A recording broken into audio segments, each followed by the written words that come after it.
Welcome back to channel dear student. The super mock test का result आपके सामने अभी आएगा कुछ देर में। उससे पहले उसका सैल्यूशन देख रहे हैं और आप जो भी जहाँ पर भी सॉल्व किए होंगे पहले आप खुद से मिला लीजिए कि आपकी गलतियाँ क्या है और आपने क्या क्या गलती किया है, और कुछ नया सीखेंगे और जो गलती आप किए हैं उसको आगे नहीं दोहराएंगे। इस उद्देश्य से, कुछ नया सीखने के उद्देश्य से इस वीडियो को पहले देखिए, उसके बाद आगे बढ़ा करके आप रिज़ल्ट देखिएगा। ठीक है, आगे बढ़ाने की कोई ज़रूरत नहीं है, जैसे जैसे हम चल रहे हैं वैसे वैसे चलते रहिए। ठीक है, चलिए बिना ज़्यादा समय लिए हुए यहाँ पर आपका देखते हैं। पहला क्वेश्चन जो था वो फाइंड द एरर से क्वेश्चन था। ठीक है, तो ये क्वेश्चन यहाँ पर देखते हैं। There is direct evidence that when learning, जो एरर था वो पार्ट ए में ही था, आगे कुछ पढ़ने की ज़रूरत नहीं है। आपको पता है कि इस देयर से कभी भी सेंटेंस की शुरुआत नहीं होती है, ध्यान से समझिएगा। ये जो देयर है इसमें बहुत से बच्चे ऑप्शन सी सही करके दिए थे, जबकि बिल्कुल गलत है। ठीक है, देयर यहाँ पर सबसे बड़ा एरर है। देयर का मतलब क्या होता है? उनका होता है। देयर का मतलब उनका। ठीक है, there bag, there pen, there hospital, उनका हॉस्पिटल है, उनकी पेन है, उनकी बुक है, इस सेंस में। एक होता है और देयर होता है THERE,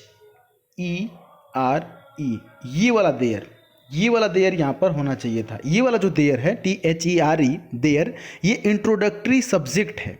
मतलब जैसे बोलना होता है कि 6 खिलाड़ी ग्राउंड में हैं, तो क्या बोलेंगे? There are 6 player in the ground, there are 4 boys in the classroom. तो ये जो देयर होता है ये इंट्रोडक्टरी सब्जेक्ट के रूप में प्रयोग किया जाता है, और इसके प्रयोग से उस वाक्य के अर्थ में कोई भी परिवर्तन नहीं होता। ठीक है, तो ये जो देयर है ये यहाँ पर होना चाहिए था। समझ में आ रही बात? इसलिए यहाँ पर ये एरर है, इस देयर से सब्जेक्ट से बात नहीं बल्कि इस देयर से होनी चाहिए यहाँ पर। ठीक है, बात समझ में आ रही है ना? सिंपल सा एरर है। अब उम्मीद है कि समझ में आ गया होगा। Option A is right here. अगले क्वेश्चन की तरफ बढ़ते हैं डियर स्टूडेंट। अगला जो क्वेश्चन था आपके सामने वो एक्टिव पैसिव वॉइस से था। The boss made there assistant work late. अब देखिए यहाँ पर जो है कि वॉज के बाद क्या आएगा? थर्ड फॉर्म आएगा ना। तो the assistant was made to work late by the boss, क्या हो जाएगा? ऑप्शन नंबर ए यहाँ पर सही है। देखिए इसमें इज बीइंग दे दिया है, इसमें वॉज के साथ मेक दिया है पैसिव वॉइस में, जबकि थर्ड फॉर्म हमेशा होता है। इसमें वर्किंग दे दिया है। तीनों ऑप्शन गलत है, ऑप्शन ए यहाँ पर सही है। ठीक है, तीसरे क्वेश्चन की तरफ बढ़ते हैं। जो क्वेश्चन नहीं समझ में आएगा ना, आप वीडियो रोक करके थोड़ा सा पीछे करके दोबारा देख लीजिएगा, सिंपली आपको समझाते चल रहे हैं। अगला क्वेश्चन है, hardly had he come out of the cinema hall then. यहीं पर एरर है, रुक जाइए यहीं पे और ऑप्शन नंबर बी सही करेंगे इसमें। ठीक है, देखिए आपको हम बता दें, पहले भी बता चुके हैं कि हार्डली और स्कार्सली के बाद जब सेंटेंस को जोड़ने की बात आती है तो देन नहीं बल्कि किस चीज़ का प्रयोग करते हैं? वेन का प्रयोग करते हैं। किस चीज़ का प्रयोग करते हैं? वेन का, WHEN। हार्डली और स्कार्सली के बाद वेन का प्रयोग करते हैं, और नो सूनर के बाद दैन का प्रयोग करते हैं। वो भी ये वाला देन नहीं, THAN। नो सूनर के बाद दैन का, लेकिन हार्डली स्कार्सली आया तो वेन का, तो यहाँ पर क्या होना चाहिए था? वेन होना चाहिए था। नेक्स्ट की तरफ बढ़ेंगे। अगला question, fill in the blank से खाली जगह भरो। क्वेश्चन ये है कि my sister unlike my brothers dash to have a career in engineering. देखिए यहाँ पर सिंपली ऑप्शन नंबर ए सही होगा, वांट्स। ठीक है, क्यों सर वांट्स हुआ? क्योंकि देखिए यहाँ पर जो वर्ब आएगा ना, यहाँ पर जो वर्ब आएगा वो इसके ब्रदर्स के अनुसार नहीं आएगा, वो सिस्टर के अनुसार आएगा।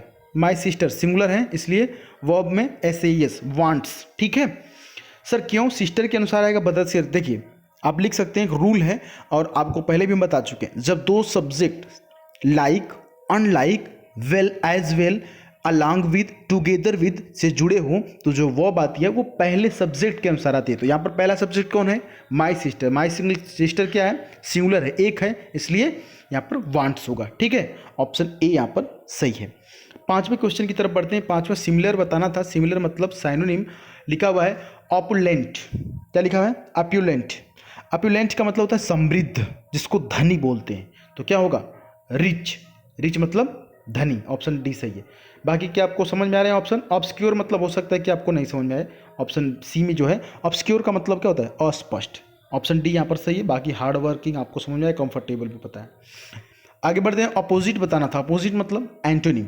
क्या लिखा हुआ है, असेंड। असेंडिंग डिसेंडिंग पढ़े ना, असेंड मतलब ऊपर चढ़ना और डिसेंड का मतलब नीचे, तो इसका उल्टा क्या हो जाएगा, डिसेंड। ऑप्शन बी यहाँ पर सही है। बाकी की सभी ऑप्शंस आपको पता है, सिंपल है। सॉल लिखा हुआ है ना, ऑप्शन सी थोड़ा सा कठिन है, इसका मतलब होता है तेजी से आगे बढ़ना। राइज का मतलब वृद्धि होता है, बाकी क्लाइंब मतलब चढ़ना। आगे बढ़ते हैं। ईडियम फ्रेज दिया गया था आपको, सिंपल क्वेश्चन था, run out of the steam. Run out of the steam का मतलब स्टीम से बाहर निकलना, मतलब कि क्या होना, रन आउट ऑफ स्टीम मतलब उत्साह खत्म कर देना। ऑप्शन ए यहाँ पर सही होगा। टू लूज इम्पटस और इंथुजियाज्म। इम्पटस का मतलब क्या होता है, इम्पटस का मतलब होता है शक्ति, और इंथुजियाज्म का मतलब उत्साह, जोश, जुनून, ये खत्म हो जाना, उत्साह खत्म हो जाना मतलब to run out of steam. Next की तरफ बढ़ देंगे। अगला आपको सही बताना था, इन चारों में से कौन सा सही है। लिखा हुआ है असैसिन लिखा हुआ है, तो यहाँ पर ऑप्शन नंबर बी सही होगा, ASSASSIN। जब क्लास में बच्चों को पढ़ाया जाता है, छोटे छोटे बच्चों को जब पढ़ाया जाता है, तो ये जो शब्द है ना, वो असैसिनेशन से बना है। किससे बना है, असैसिनेशन से। तो बच्चों को बताया जाता है कि ऐस के ऊपर ऐस मतलब गधे के ऊपर गधा, और गधे के ऊपर मैं, और मेरे ऊपर पूरा राष्ट्र। गधे के ऊपर गधा और गधे के ऊपर मैं और मेरे ऊपर पूरा देश। मतलब कि एस AWS के बाद AWS, उसके बाद आई मतलब मैं, और उसके बाद नेशन की स्पेलिंग। तो इस तरह से असैसिनेशन बनता है, इसका मतलब होता है हत्या करना। तो उसी असैसिनेशन का ये शब्द है असैसिन। ठीक है, आगे बढ़ते हैं। अगला जो आपके सामने है वो वन वर्ड सब्स्टिट्यूशन से था। क्वेश्चन है 14 लाइन पोएम। 14 लाइन का पोएम का मतलब 14 पंक्ति की कविता, जिसको गाथा बोलते हैं, और वही गाथा की को इंग्लिश में कहते हैं सोनेट। ऑप्शन ए यहाँ पर सही होगा। आई थिंक लास्ट क्वेश्चन यहाँ पर है, ध्यान से इसको देखेंगे। नरेशन से आपके सामने क्वेश्चन है कि the accused said to the जज, let me meet my children before I die sir. अब देखिए यहाँ पर अक्यूज्ड है, तो वो क्या करेगा, जज के सामने रिक्वेस्ट करेगा। क्या करेगा, रिक्वेस्ट। तो रिक्वेस्टेड हो जाएगा। देखते हैं यहाँ पर रिक्वेस्ट स लिखा हुआ है, गलत है। ऑप्शन बी सही हो सकता है। बाकी बेग भीख नहीं मांगेगा, भिखारी भीख मांगेगा, अक्यूज नहीं। यहाँ पर भी बेग दिया हुआ है, तो नीचे के दोनों ऑप्शन गलत, और ऊपर एक्यूज रिक्वेस्ट से लिखा है, ये भी गलत होगा। ऑप्शन नंबर बी सही होगा, requested. The accused requested the जज to let him meet his children before he died. ठीक, ऑप्शन बी यहाँ पर सही हो जाएगा। तो ये 10 क्वेश्चन और 10 के आंसर आपको इंस्टाग्राम पे भेजने थे। द सुधीर पांडे इंस्टाग्राम है, हर संडे को दोपहर को टेस्ट होता है। ये चीज़ नए बच्चे जान जाए। अब आपके सामने आपका रिजल्ट, आपने जितनी ईमानदारी से चीज़ों को किया होगा, यहाँ पर आपके सामने रिजल्ट है, और इस रिजल्ट को आप देख सकते हैं। जो नए बच्चे हैं वो समझ लें। पहली चीज़ तो ये कि आपको इस नंबर को देख करके ये नहीं सोचना है कि सर मेरा 10 नंबर आया था तो हम पहला पर क्यों हैं, और सर मेरा 10 नंबर आया था तो हम 7वें 8वें नंबर पर क्यों हैं। ये नंबर, ये स्टूडेंट ऑफ नंबर है कि मतलब इतने स्टूडेंट ने इस टेस्ट में भाग लिया, इससे मतलब है। बाकी जो मेन मतलब है आपके ग्रेड से है कि आपको A ग्रेड मिला है, आपको 10 में से 10 मिला है। ठीक है, तो इस हिसाब से रजनीश शर्मा प्रतापगढ़ यूपी से 10 में से 10 सही किए A ग्रेड के साथ। इसी प्रकार से होरीलाल साहू, हिमांशु कौशिक, विपिन कुमार यादव, सौरभ यादव यूपी, और राज फौजदार, कृष्ण सैनी, चंदन कुमार यादव बिहार से, आशुतोष कुमार बिहार से। ये सभी बच्चे 10 में से 10 लाए हैं, और बहुत ही बढ़िया मेहनत। पेपर ये बिल्कुल आसान नहीं था, बहुत ही बढ़िया लेवल का पेपर था, इससे कठिन आपके एग्ज़ाम में नहीं आएगा। बाकी अंशुमान राज दुबे 9 और उनके B ग्रेड, और उसी प्रकार से कुलदीप, बाकी के जितने हैं बच्चे, आनंद तिवारी यूपी से 9 नंबर, और उसके बाद मनीष देसाई से 8, ये C ग्रेड के साथ। बाकी आप देख सकते हैं सुशांत कुमार पटना से 7 नंबर के साथ, उज्ज्वल पांडे 6 एवरेज है। भाई कुछ बच्चे यहाँ पर हैं जैसे देवेश कपिल 5, इनको बैड मतलब 5 नंबर, आप 50% चांसेस, तो ऐसे गड़बड़ हो जाएगा। थोड़ा सा और आप मेहनत आपको करना पड़ेगा, कम से कम 10 में से 7 या 8 तक सही करें तो सही होगा। मुकेश कुमार यादव बलिया से 4 नंबर, देखिए बहुत प्रॉब्लम हो जाएगी, अभी आपके पास वक्त है, आप खुद को तैयार कर सकते हैं। नितिन गौर, गिरिजेश यादव, ठीक है, रोहित परिहार, ये जो बच्चे हैं ये 2-3 क्वेश्चन ही सही कर पाए हैं। तो देखिए ऐसी सिचुएशन में आपको झेलना पड़ सकता है, इसलिए वक्त अभी है, आप मेहनत कर सकते हैं।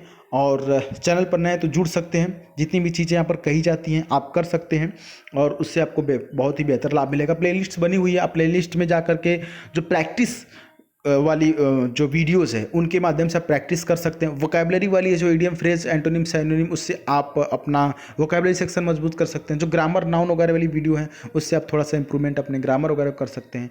एक्टिव पैसिव की भी सारी चीज़ें हैं, आप चाहें तो अपने आप को सुधार सकते हैं। 63 बच्चों ने भाग लिया, इसमें से आप देख सकते हैं कि आपको कितना नंबर मिला है।